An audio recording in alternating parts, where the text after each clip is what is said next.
Maybe it will. Oh, there we go. That's what your camera's angle is awesome. We got you pitch clear. Okay.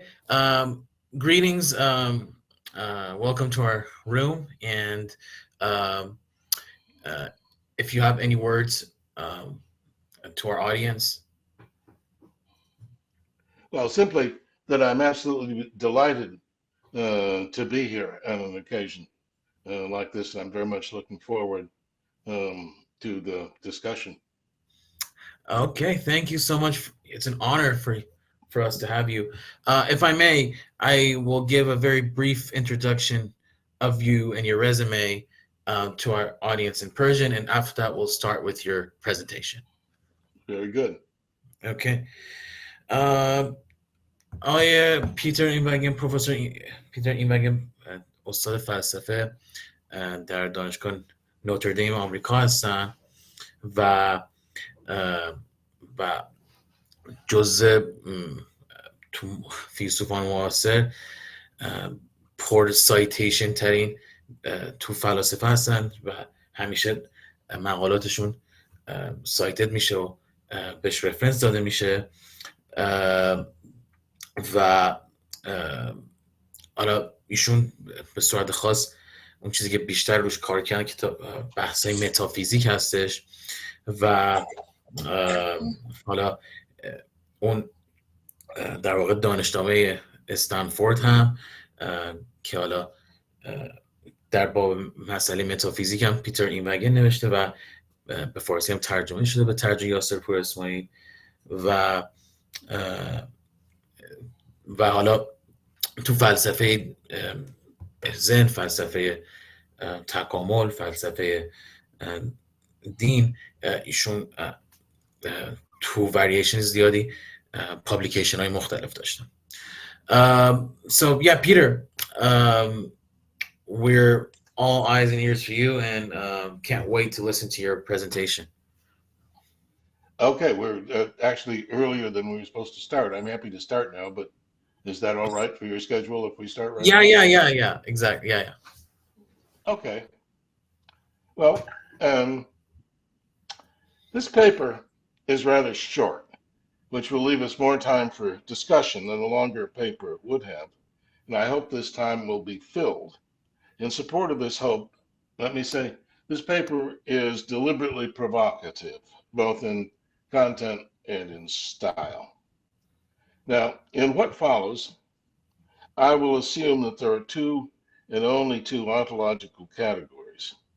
The following descriptors apply to the members of one of these categories, and these are on the handout at the top.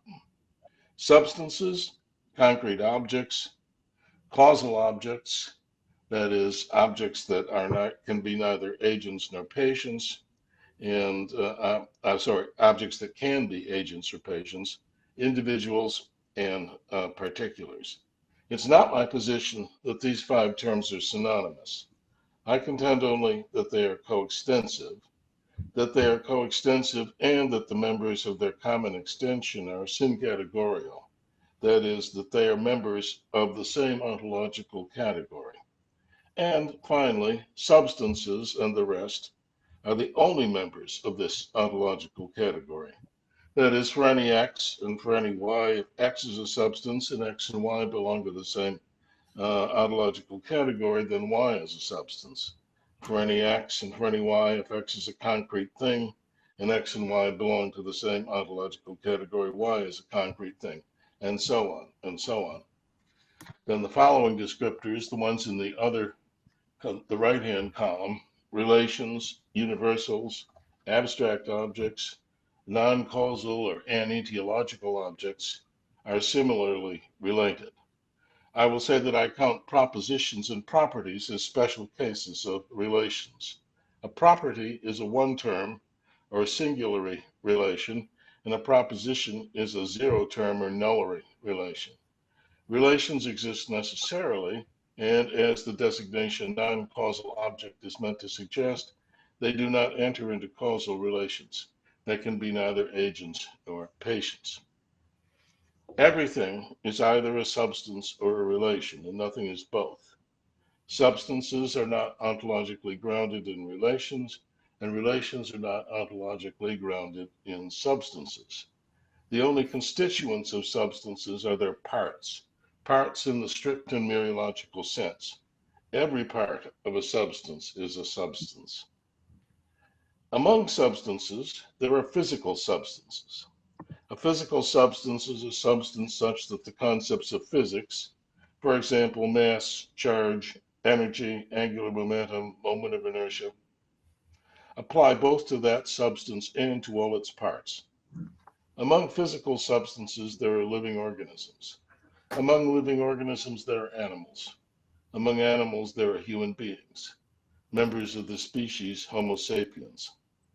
Now, in this talk, I will assume without argument that on each occasion on which a human being uses the first person singular pronoun, on that occasion that pronoun refers to that human being, that is, to a certain living organism, the whole organism, and not to that organism's brain, or to one of its cerebral hemispheres, or to its cerebral cortex, or to its brain cum central nervous system. Now, each of these parts of organisms has been said by some philosopher or other to be the referent of the first person pronoun. If this assumption is correct, then persons, human persons at any rate, are living human organisms. For persons are nothing more than the reference of personal pronouns.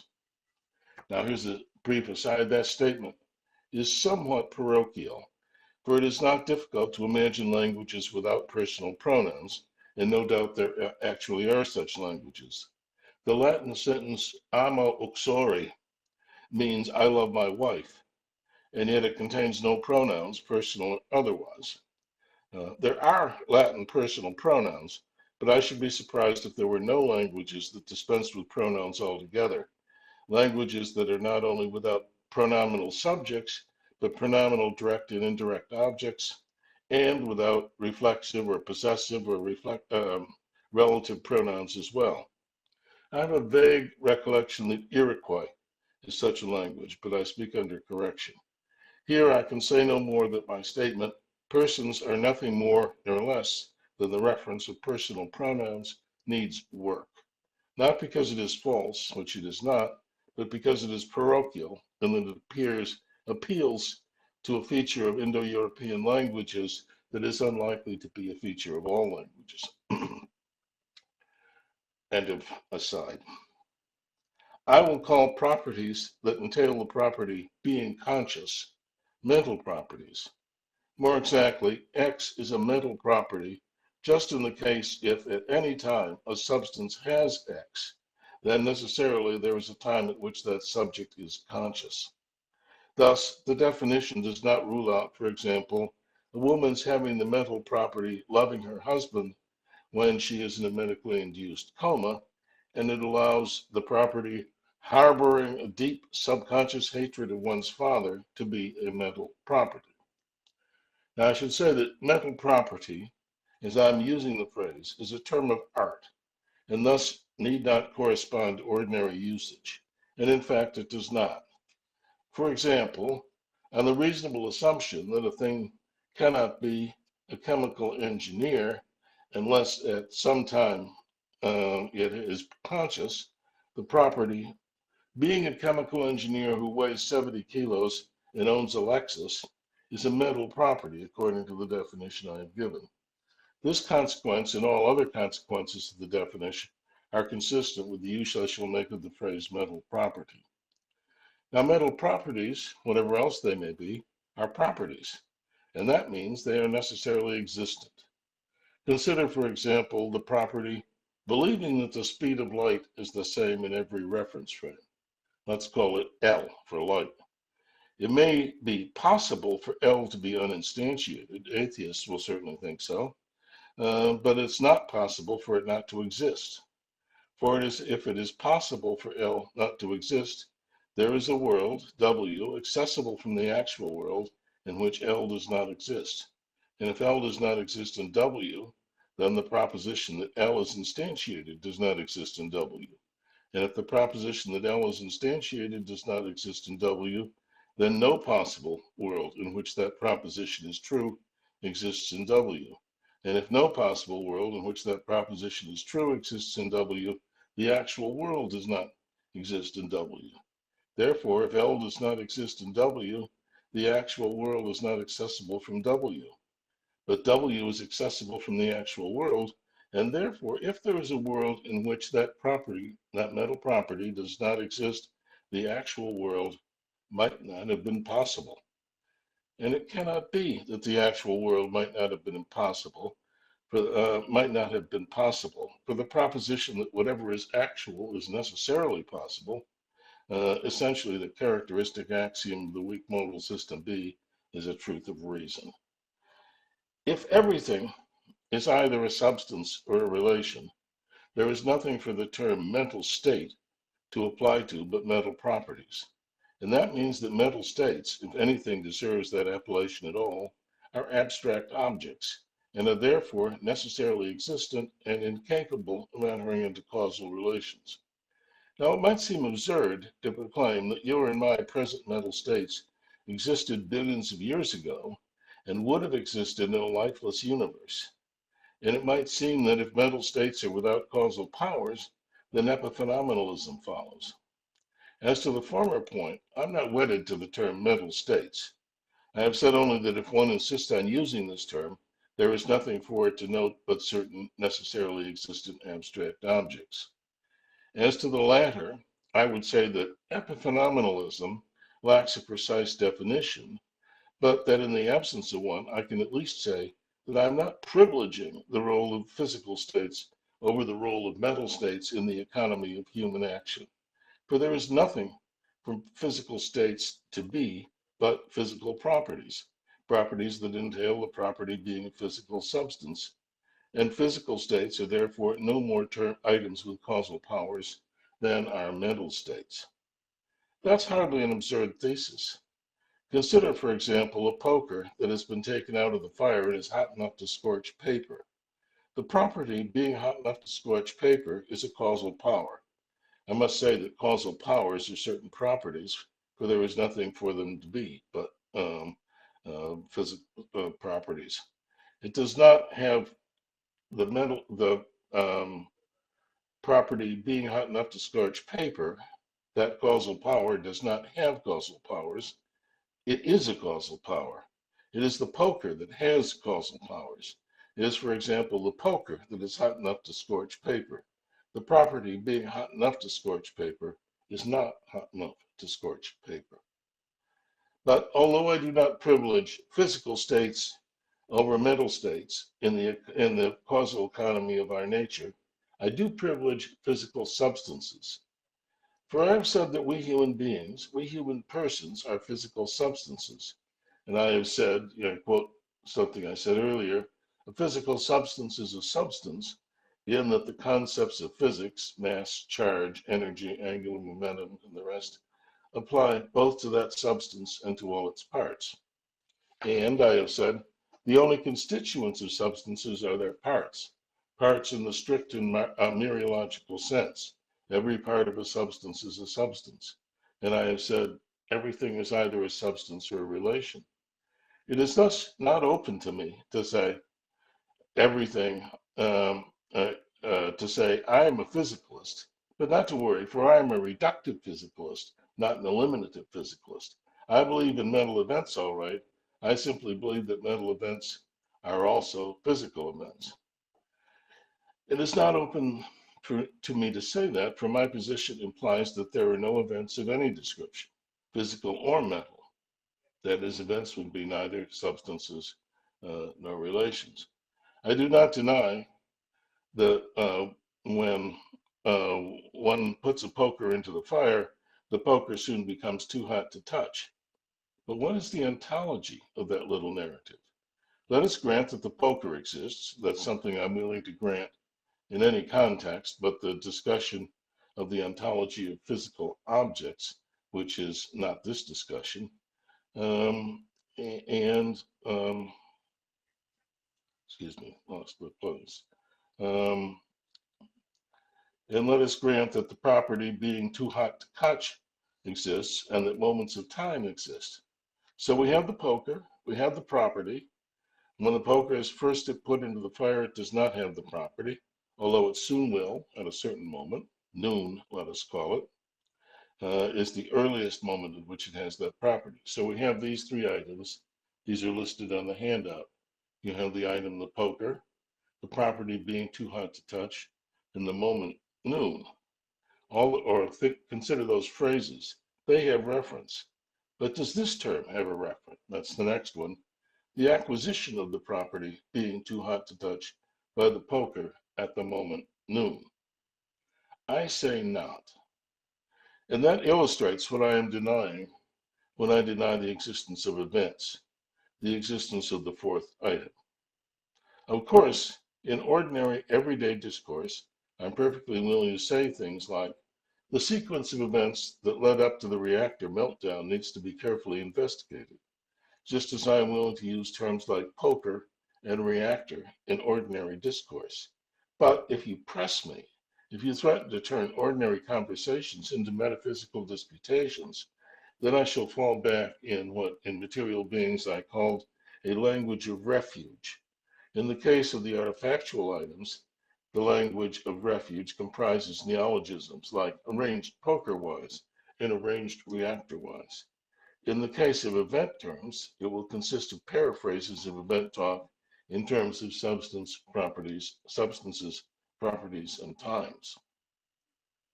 Well, that raises a question. But if there are no events, what becomes of causation? For causes and effects are events. I deny the existence of causes and effects. Now, I don't deny that sentences like the cause of his elation was the invitation to deliver the Locke lectures can be used to say true things. I deny that these true things imply the existence of causes and effects. If there are no causes and effects, there is nevertheless such a thing as causation. For causation is a relation among substances. Typical statements of causal relations being, the earth attracts the moon, and the lion mauled the zookeeper. If there are no causes or effects, there are nevertheless such things as causal explanations. For example, the car went out of control because there was ice on the road, and Cyril had indigestion because he went back for a fourth helping. Note that in these sentences, because is a sentential connective. It will be observed that my ontology of human consciousness or mentality contains nothing mental, or well, it contains mental properties and mental states if mental states are mental properties, but mental properties and physics come to all the same ontological categories. Just as the sentences, Rudolph is thinking about Vienna and Rudolph weighs 70 kilos belong to all the same ontological categories. Or just as a copy of partial differential equations for scientists and engineers and a copy of The Wasteland belong to all the same ontological categories.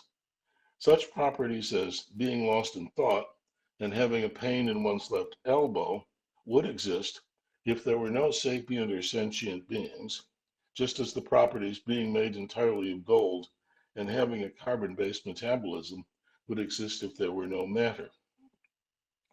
If my ontology of mentality contains no mental objects, what shall it say of thoughts and beliefs? Thoughts, in my view, are propositions. If the thought that all roads lead to Rome passed through my mind earlier today, and if the thought that all roads lead to Rome passed through the mind of Martin Heidegger on April 8, 1936, the thought that passed through my mind and the thought that passed through Heidegger's mind are the same thought.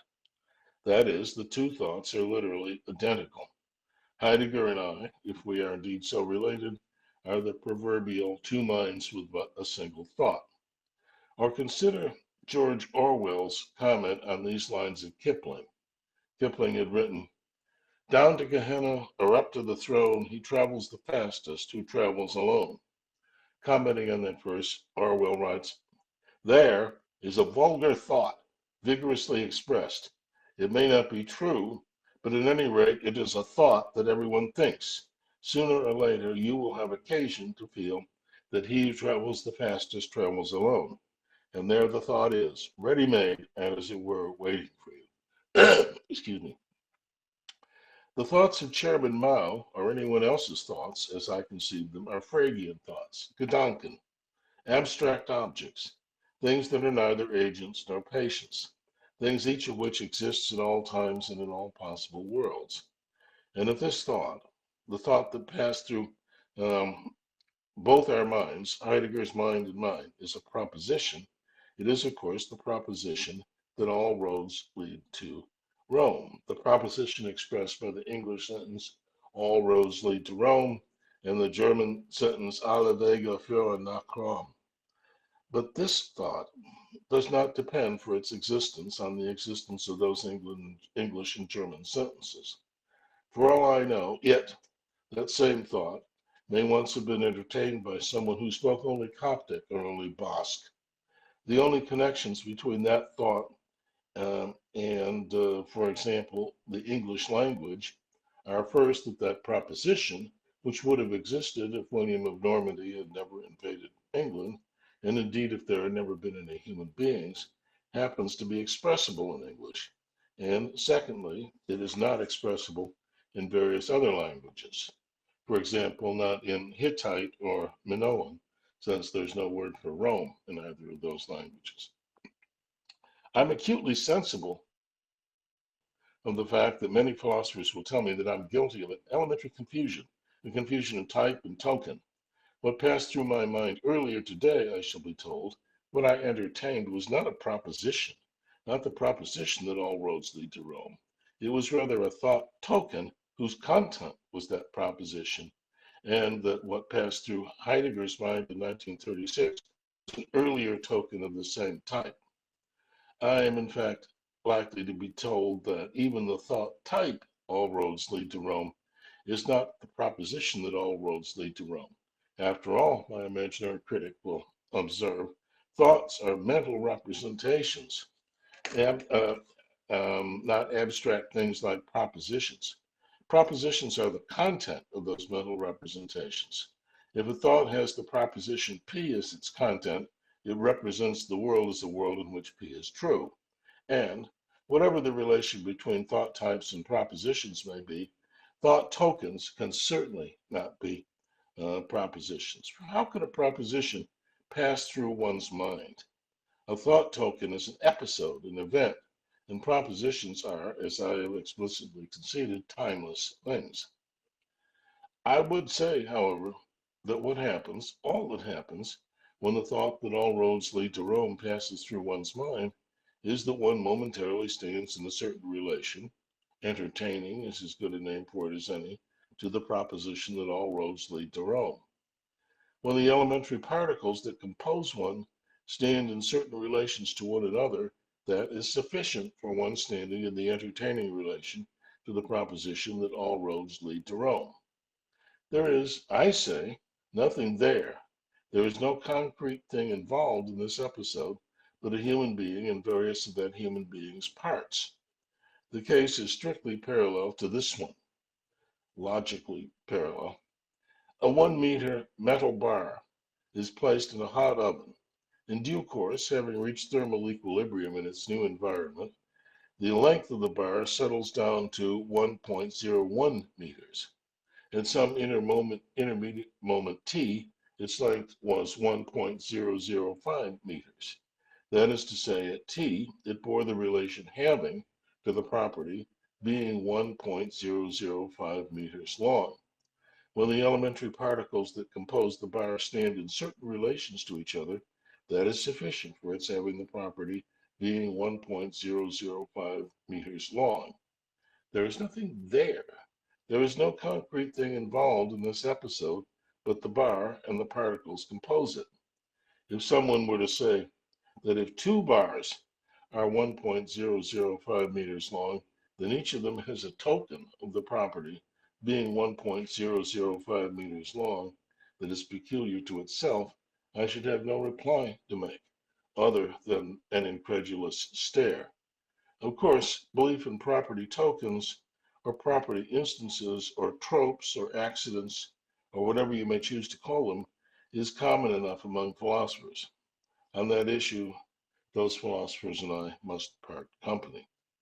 What I have said of thoughts applies with some trivial modifications to beliefs. Beliefs are propositions. My belief that 7 plus 5 equals 12 is simply the proposition that 7 plus 5 equals 12. And so is your belief that 7 plus 5 equals 12. My belief that 7 plus 5 equals 12 is your belief that 7 plus 5 equals 12, and our belief that 7 plus 5 equals 12 was once Immanuel Kant's belief that 7 plus 5 equals 12. What I have said of beliefs applies with some not quite trivial modifications to hopes and fears, but I think I will refrain from discussing hopes and fears in this talk, but I'd be happy to talk about them during the question and answer period. But what am I to say about the things the British empiricists called ideas and pre-war analytical philosophers called sense data? And what about experiences and qualia? What about the twinge of pain in my left elbow? What about the feeling of elation that Sally experiences when she opens the letter informing her that she has been awarded the Guggenheim? The conviction that there are such things as these has extraordinarily deep roots in modern, recent, and present day philosophy. This idea, this conviction has all the evolutionary advantages, so to call them, of a premise that needn't be argued for because it is universally regarded as self-evidently true. Berkeley, for example, controversial as his philosophy was, would rightly have expected no disagreement from his contemporaries, other than die-hard Aristotelians, when he wrote this: "By sight, I have the ideas of light and colors with their several degrees and variations. By touch, I perceive, for example, hard and soft, heat and cold, motion and resistance, and all of these more or less as to quantity or degree." And Hume was correctly reporting a tenet of what he called the modern philosophy, that is the philosophy of Descartes and Locke and their followers, when he wrote, "The fundamental principle of that philosophy," that's by which he means his modern philosophy, "the fundamental principle of that philosophy is the opinion concerning colors, sounds, taste, smell, heat, and cold, which it asserts to be nothing but impressions in the mind, derived from the operation of external objects and without resemblances to the qualities of the objects." Now, one might dissent from Hume's description of that proposition as the fundamental principle of the post-Aristotelian philosophy of the 17th and 18th centuries, but it was certainly at least one of its more important premises. The proposition, to state it explicitly, is this: that sensations or experiences are entities. They may be modifications of a substantial mind, as Berkeley thought, or they may not, as Hume thought. They may be free-floating entities that somehow get sorted into bundles to form minds. But whatever sort of entities they may be, they are entities. Some would say that for Hume, ideas are not only entities but substances, since they are not modifications or modes of some more fundamental thing or things. Well, let us consider a very simple and straightforward case of such an entity. Let us consider a pain. I'm going to propose a little thought experiment. It's not a very pleasant one, but it may be of some use. I ask you to pinch yourself at some spot on one of your forearms. And pinch rather hard so that you experience real pain. And I next ask you to consider whether, in doing this, you have brought something into existence. Now, some will say that you did, that you brought a pain into existence. I accuse them of committing, I borrow this phrase from Whitehead, the fallacy of misplaced concreteness. I borrowed the phrase, but I don't claim to be using it with the exact meaning that Whitehead attached to it. Now, this fallacy consists in supposing, uncritically, that an occurrence of a singular count noun or count phrase in a true sentence occupies a position subject to existential generalization. A conversation I once had with a graduate student who was a rather extreme Aristotelian in his ontology provides an instructive example of the fallacy of misplaced concreteness. I had been subjecting Josh, for that is his name, to a series of Socratic questions, each one of the form, do you agree that it would be absurd to say that P?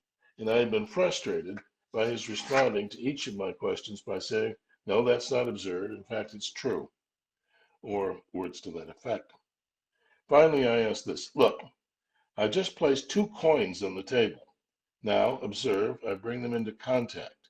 Would it not be absurd to say that because the 2 coins have come into contact, that an entity denoted by the phrase contact between the 2 coins has begun to exist? And he replied, no, that's not absurd. It's in fact true. Josh had in fact made 2 inferences. These are on the handout. The 2 coins came into contact at T, hence contact between the 2 coins began to exist at T. And then from the conclusion of that first inference, contact between the 2 coins began to exist at T, he concluded, he reasoned, hence, there is an X such that X began to exist at T.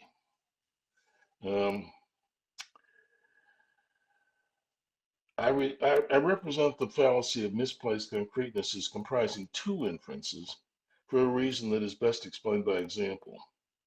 If a speaker says contact between the 2 coins began to exist at T, that is a case of misplaced concreteness only if the speaker understands the sentence to imply there is an X such that X began to exist at T. If the speaker says the shadow of the tower was twice as long at 4 p.m. as it was at noon, that is a case of misplaced concreteness only if the speaker understands that sentence to imply there is an X such that X was twice as long at 4 p.m. as it was at noon. The shadow example is perhaps instructive. Its lesson is twofold. The 2 parts of the lesson were nicely expressed by Wittgenstein in the Blue Book. But ordinary language is all right. Whenever we make up ideal languages, it is not to replace our ordinary language by them, but just to remove some trouble. First, this is the ordinary language is all right part. The speaker who uttered the sentence about the changing length of the shadow of the tower may well have said something true. Whether it was true or not is an empirical question.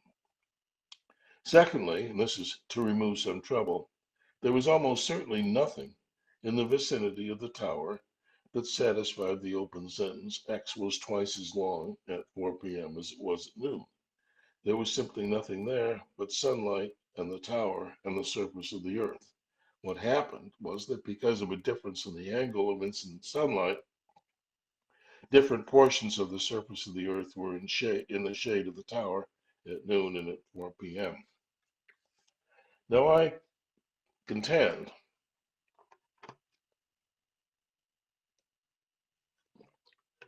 that the following 2 inferences, like Josh's 2 inferences, are fallacious. That they constitute the fallacy of misplaced concreteness. This is the final items on the handout. I am pinching my forearm, thereby causing the pain that I am now feeling. Hence, there is a pain that I am now feeling. There is a pain that I am now feeling. Hence, there is an X such that X is a pain and I am now feeling X. Excuse me. In the case of the 2 coins, there's nothing there but the coins, whether they were in contact or after, whether before they were in contact or after. In the case of the shadow, there is nothing there but light and stone and earth. In the case of the pain, there is nothing there but I. At T, I acquired the property of being in pain, and very soon after, I no longer had that property. There was nothing there, that is, there was nothing there that was relevant to my being in pain, but me and my parts, flesh, cells, neurons. Of course, the property being in pain figured in my description of the situation, but that property was not, quote, there, unquote, owing to the fact that it's an abstract object and is thus not anywhere. What Quine said of the cube root of 27, I say of being in pain. It's not a spatio-temporal kind of thing. I have advanced, but hardly defended, some theses concerning the ontology of consciousness. The positions I have laid out might be said to belong to the philosophy of mind, but they do not much resemble the positions considered, defended, and attacked in books and papers written by philosophers who profess to call themselves philosophers of mind. This talk belongs to metaphysics, and philosophers of mind have never been much interested in metaphysics, not at any rate in anything I'd call metaphysics. I've already had something to say about mental states, but I've never talked to a philosopher of mind who reacted to my identification of mental states with necessarily existent and non-causal objects with anything but incredulous stares. But when I asked the incredulous starers what, according to them, mental states were, or any other states, mental or physical, I never got any real answer. Another concept in the philosophy of mind that I find metaphysically dubious is that of a qualia. According to Michael Tye's article on qualia in the Stanford Encyclopedia, the word qualia is used by philosophers in several different senses. I'll mention only the sense that I find most opaque, the sense in which a qualia is a property of something. The something may be an experience or sensation, or no doubt any variety of other things. A qualia of a sensation or experience or whatever is moreover supposed to be an item of which the person who has the sensation is aware. And this is, of course, radically inconsistent with the position that I've been laying out. According to that position, there are no sensations or experiences. If, moreover, there were sensations or experiences, no one would be aware of their properties, for no one can be aware of any property. What happens when I look at a green apple is not that I have an experience. It's not that I have an experience that has the property being green. What happens rather is that I have the property that Roderick Chisholm called sensing greenly. I am not sure what the larger implications of the ontology of my ontology of consciousness are for the philosophy of consciousness. My ontology might be classed as a form of eliminative physicalism, provided eliminative physicalism is not understood to entail that we are not conscious, or that we do not think and feel and hunger and thirst and plan and suffer and dream. It does nothing to undermine the widespread conviction, a conviction I share, that the so-called hard problem of consciousness is a real problem, and a problem that it would be unwise to expect a solution to at any time soon.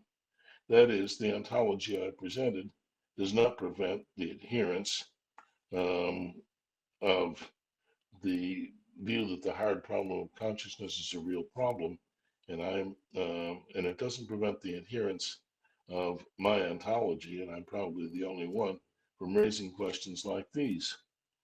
Is it possible for how is it possible for a physical substance to think and feel?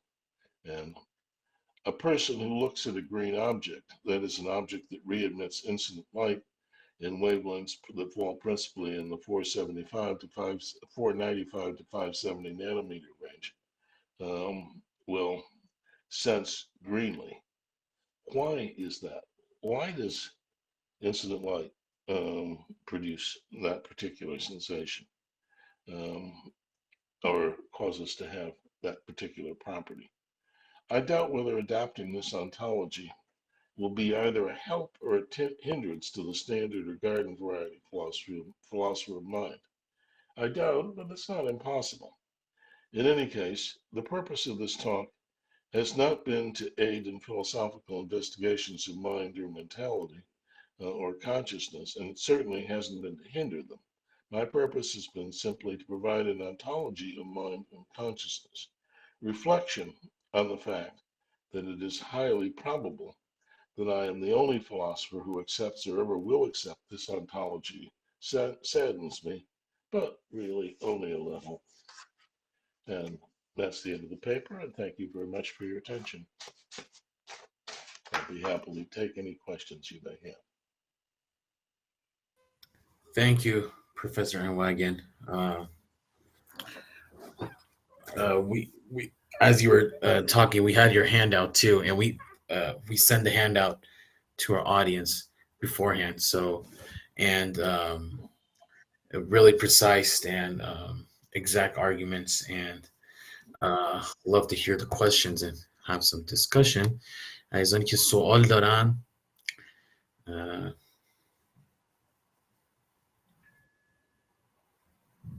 تو چت باکس یا دستشون رو بلند کنن.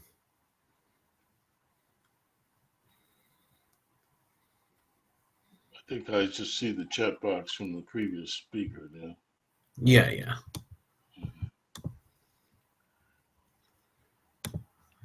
Okay. But am I going to hear the questions asked orally, or am I going to read them in the chat? I'll some of them, if they put on their turn on their speakers, they'll say it themselves. And the one in the chat box, I'll tell you them orally. And yeah. Okay, very good.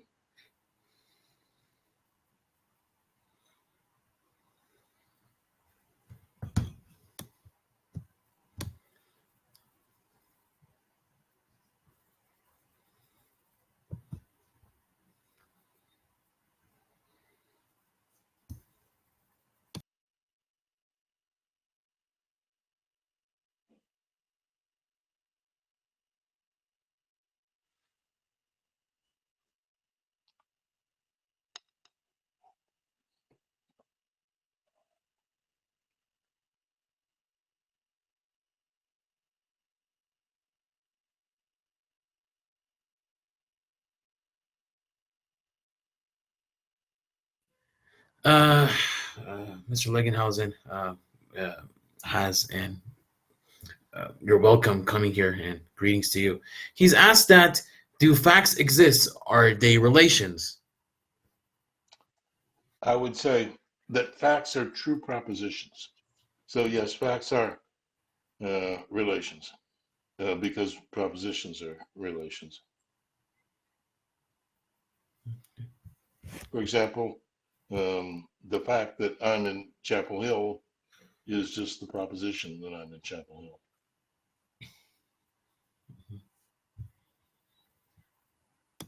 Was that satisfactory for you, Professor Legenhausen?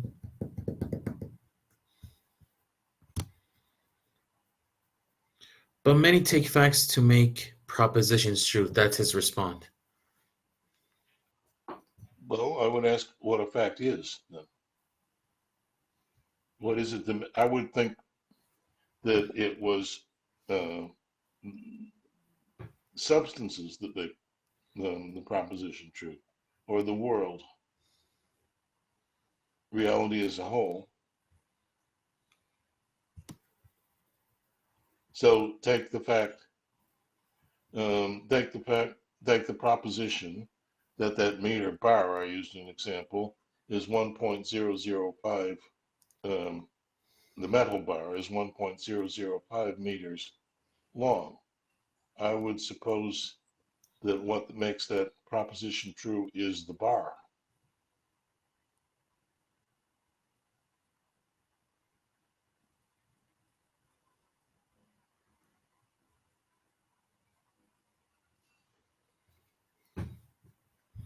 He says, thank you. I'm inclined to agree. So,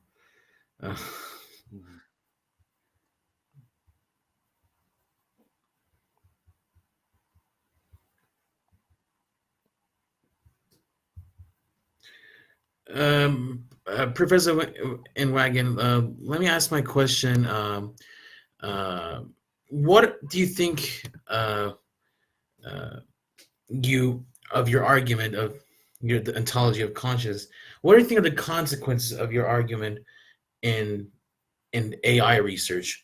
and how would you implement your views on consciousness and not having qualia, and I don't, and how would you put that in the AI sense?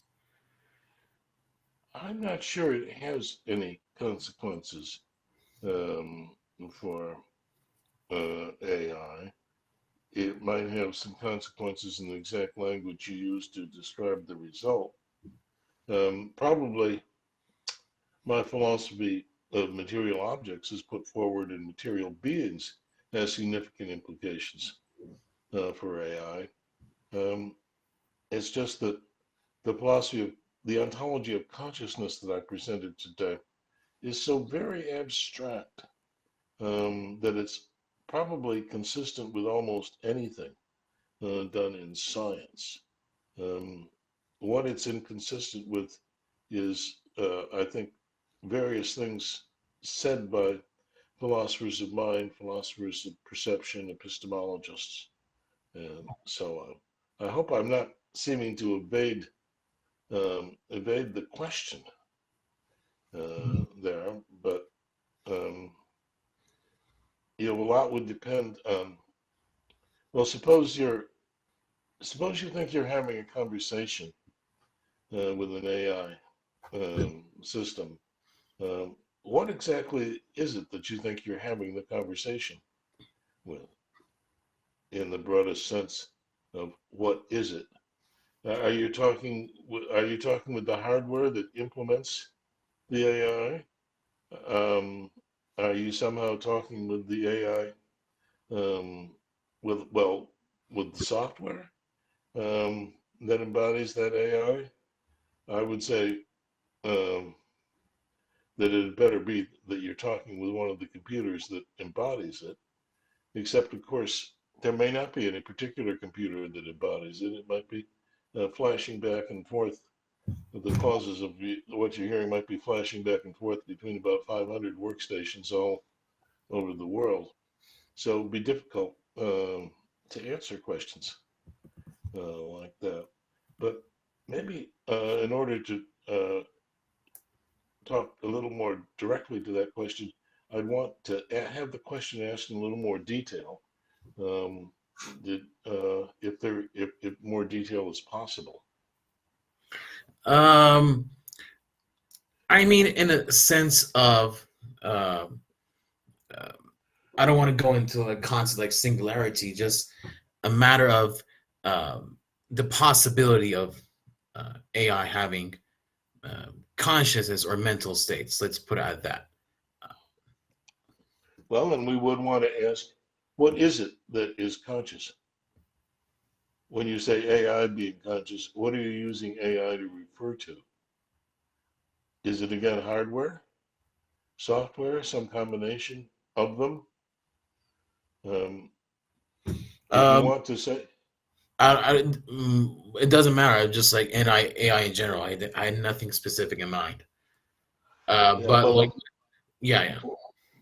I would give different answers to that question, though, depending on which of these things we're talking about, because we are talking about ontology here. So we need to get the ontology of, if we're going to talk about AI in ontological terms, we have to talk about it in ontological terms. We have to, even if you don't know the answer to the question, we'd have to separate the question and say, if you're talking about hardware, this is the answer to your question. If you're talking about software, that's the answer to your question. Okay. So I mean, go ahead. Yeah. We'll go to the next questions because I don't want to disturb the people that have questions.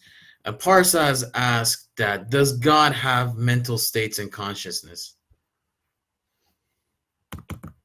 If we do, then I suppose God must, in some sense, have them. Now, of course, there are many old questions here. That is, so for example, I believe that the earth is round. Since God is omniscient, he presumably believes that the earth is round. But are we saying the same? Are we predicating the same thing of me and God, or is there only, as many European scholastics said, only some analogical relation between the two? So a lot will depend on your theology here. The Hebrew Bible said that God created man in his own image, but there's much dispute about what that means. Does it mean, for example, that I have beliefs, that God has beliefs in the same sense that you and I have beliefs, or is just the fact that you have beliefs a kind of echo of something in God that isn't really literally the same thing? There are many, many theological issues there that are not really philosophical issues at all, because most of what we know about God, we know through revelation. That is, we know these things about God because God has told them to us.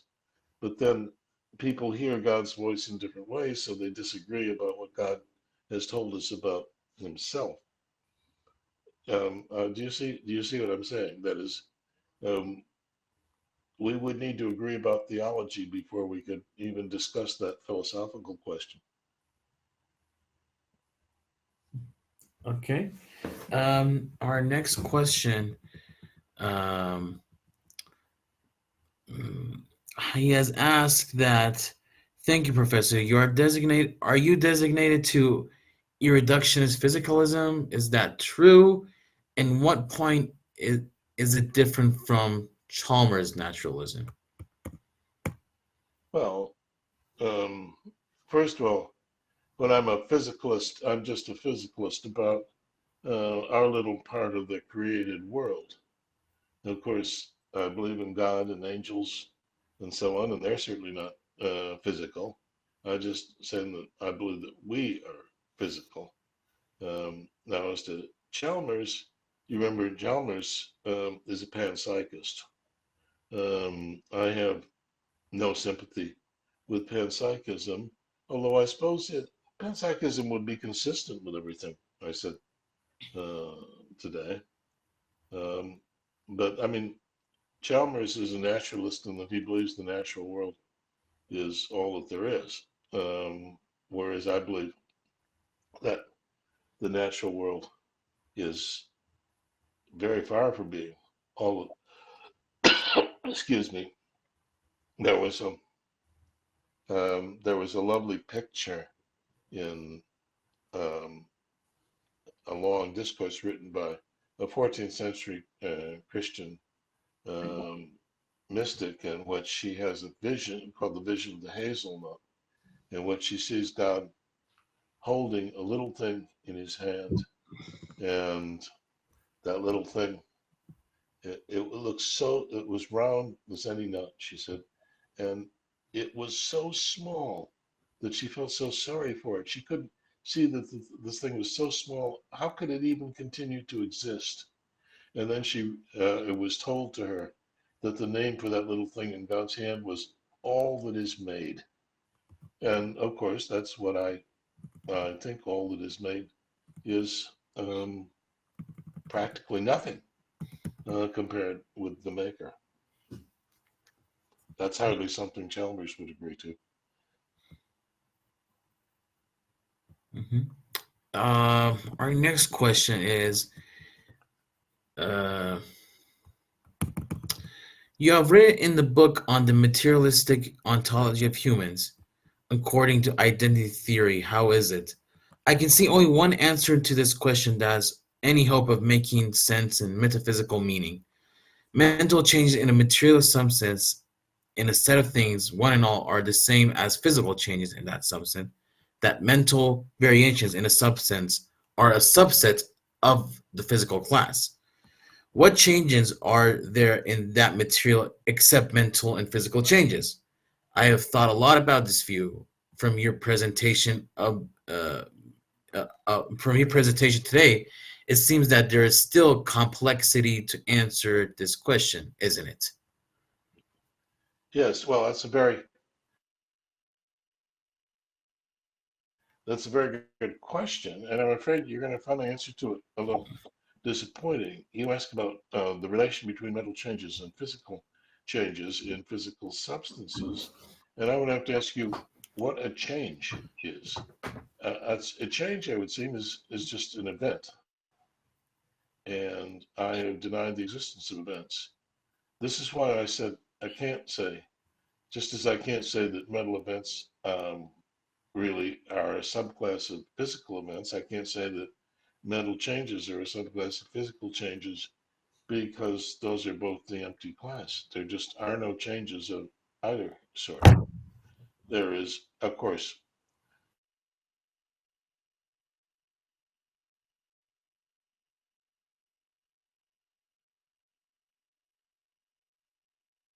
you can say in a mental state.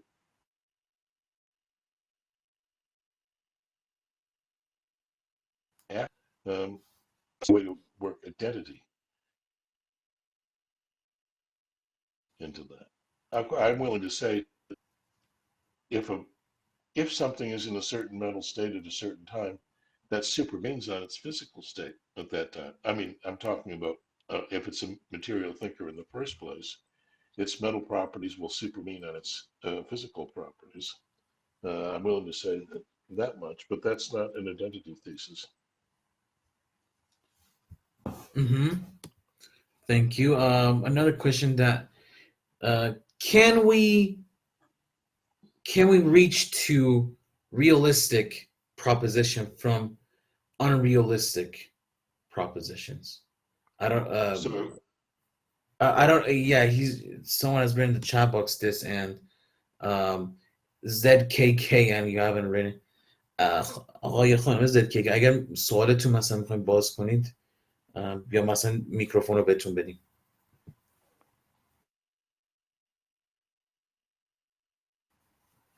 So did you understand his or her question? no, I don't understand what a realistic or an unrealistic proposition is. Yeah. So if he adds anything, I'll tell you. Okay. We'll just say a bit more about what those. Yeah, yeah. It was vague for me too. So. Um,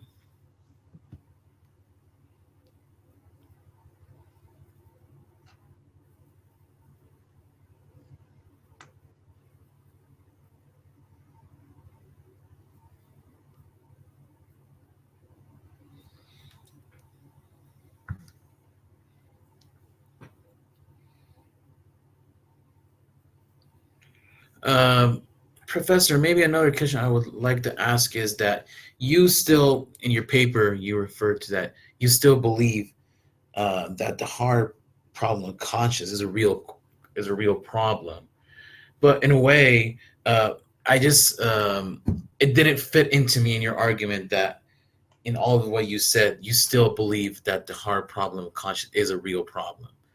Maybe if you can open up and maybe elaborate it for us, it would be really helpful. All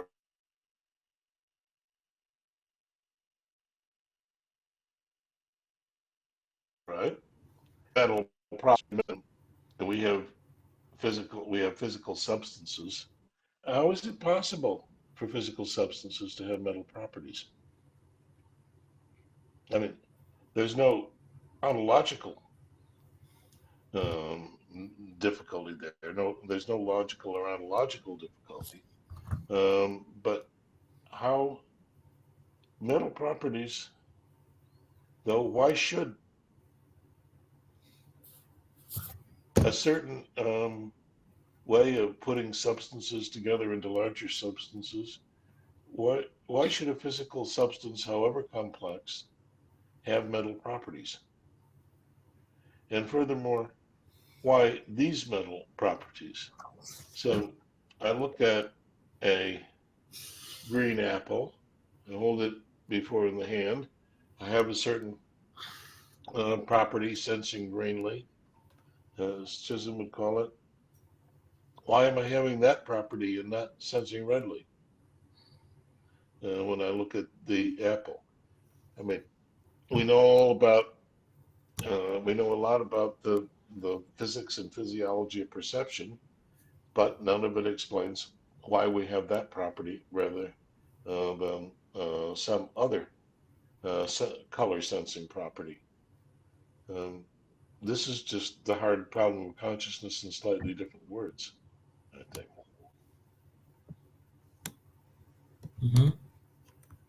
Okay. I understood. Yeah. Okay. Let's see if we have any more questions. I see Joshua Nobe has came too. Greetings to Josh. Okay. Looks like we don't have any more questions. Well, Peter, we'd love to have you around. We'll be with Joshua Nobe and Ned Block to end our international conference on the philosophy of consciousness. But I know you have it's daytime and you have lots of stuff to do. But if you can, we would love to have you around. And thank you again for accepting our invitation. And we hope to see you in person. And we hope that there'll be more relations from Iran with you and from our philosophical institutions. And thank you so much for the invitation. Thank you for the excellent questions. Thank you for your time. I'm very grateful.